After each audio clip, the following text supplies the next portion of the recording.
ನಾನು ಸದ್ಯಕ್ಕೆ ಪ್ರಜ್ವಲ್ ರೇವಣ್ಣನ ಭೇಟಿ ಮಾಡೋದಿಲ್ಲ. ಭೇಟಿ ಆದ್ರೆ ಏನು ಹೇಳಿಕೊಟ್ಟ ಅಂತ ಜನ ಮಾತನಾಡ್ತಾರೆ. ಮೈಸೂರಿನಲ್ಲಿ ಮಾಜಿ ಸಚಿವ ಎಚ್.ಡಿ. ರೇವಣ್ಣ ಹೇಳಿಕೆ ಕೊಟ್ಟಿದ್ದಾರೆ. ನಾನು ಸದ್ಯಕ್ಕೆ ಪ್ರಜ್ವಲ್ನನ್ನ ಭೇಟಿ ಮಾಡೋದಿಲ್ಲ. ಭೇಟಿ ಆದ್ರೆ ಯಾರೋ ಏನೋ ಹೇಳ್ಕೊಟ್ರಂತೆ, ಹಂಗಂದ್ರಂತೆ, ಹಿಂಗಂದ್ರೆ ಅಂತ ಮಾತಾಡ್ತಾರೆ. ಅದಕ್ಕೆ ನಾನೇನು ಮಾತನಾಡೋದಿಲ್ಲ, ಭೇಟಿ ಆಗೋದಿಲ್ಲ. ನನ್ನ ಪತ್ನಿ ಭೇಟಿ ಮಾಡಿದ್ದಾರೆ, ಮಗ ಅಲ್ವಾ, ಹೀಗಾಗಿ ಭೇಟಿಯಾಗಿದ್ದಾರಷ್ಟೇ.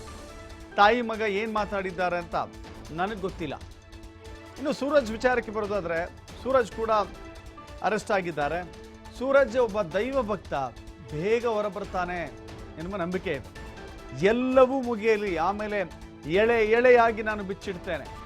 ಎಂಥೆಂಥವ್ರಿಗೋ ಕಷ್ಟ ಬರುತ್ತೆ, ಅದರಲ್ಲಿ ನಮ್ದೇನಿದೆ, ಎಲ್ಲದಕ್ಕೂ ಕಾಲದಲ್ಲಿ ಉತ್ತರ ಸಿಗುತ್ತೆ ಅಂತ ಹೇಳಿ ಎಚ್.ಡಿ. ರೇವಣ್ಣ ಹೇಳಿಕೆ ಕೊಟ್ಟಿದ್ದಾನೆ.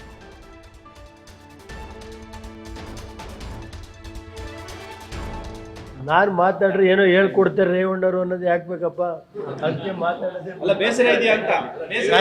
ನೋಡ್ರಿ, ನನಗೆ ಒಂದು ನಿಮಿಷ ಹೇಳ್ತೀನಿ, ಅದ್ರ ಬಗ್ಗೆ ಏನು ಹೇಳಲ್ಲ. ನೋಡಿ, ಅದ್ರ ಬಗ್ಗೆ ನಾನು ಇವತ್ತೇನು ಹೇಳಲ್ಲ. ನ್ಯಾಯಾಲಯದಲ್ಲಿ ಕೇಸ್ ನಡೀತಾ ಇರುವಾಗ ನನಗೆ ನ್ಯಾಯಾಲಯದ ಬಗ್ಗೆ ಗೌರವ ಇದೆ.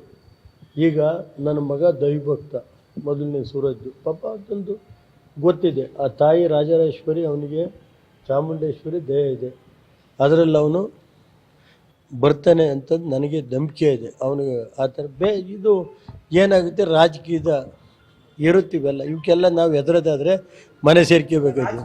ನಮ್ಮ ಮಿಸ್ಸಸ್ ಏನೋ ನೆನ್ನೆ ಹೋಗಿದ್ರು ಅಂದರೆ ಏನಾದರೂ ಮಗ ಅನ್ನೋ ದೃಷ್ಟಿ ಇರುತ್ತೆ, ತಾಯಿ ಹೋಗಿರ್ತಾರೆ. ಏನು ಸದ್ಯಕ್ಕೆ ನಾವು ಎಲ್ಲ ದೇವ್ರ ಮೇಲೆ ಭಾರ ಹಾಕ್ಬಿಟ್ಟಿದ್ದೀನಿ. ನ್ಯಾಯಾಂಗದ ಬಗ್ಗೆ ಗೌರವ ಇದೆ.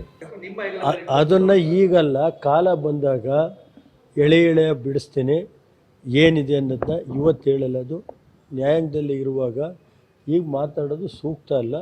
ಕಾಲ ಬಂದಾಗ ಏನು ನಡೆದಿದೆ ಅನ್ನೋದನ್ನ ನಾನು ಸತ್ಯನ ರಾಜ್ಯದ ಜನತೆ ತಿಳಿಸ್ತೀನಿ. ನನಗೇನು ಅದು ಇವತ್ತೇನು ಹೇಳೋದಿಲ್ಲ. ನ್ಯಾಯಾಂಗದಲ್ಲಿರುವಾಗ ನಾನು ಗೌರವ ಕೊಡ್ತೀನಿ ನ್ಯಾಯಕ್ಕೆ. ಇವತ್ತು ಯಾವುದೇ ವಿಷಯ ನಾನು ಹೇಳಲ್ಲ. ಟೈಮ್ ಬಂದಾಗ ನಾನು ಅದನ್ನು ಯಾವ ರೀತಿ ನಡೆದಿದೆ ಏನು ಅನ್ನೋದ್ರ ಬಗ್ಗೆ ನಾನು ಅವತ್ತು ಹೇಳ್ತೀನಿ ಹೊರತು, ನಾನು ಇವತ್ತು ಕೋರ್ಟಲ್ಲಿ ಕೇಸ್ ಇರುವಾಗ ನಾನು ಇದ್ರ ಬಗ್ಗೆ ಏನು ರಿಯಾಕ್ಟ್ ಮಾಡಲ್ಲ. ನಾನು ನ್ಯಾಯಾಂಗದ ಬಗ್ಗೆ ನನಗೆ ಗೌರವ ಇದೆ.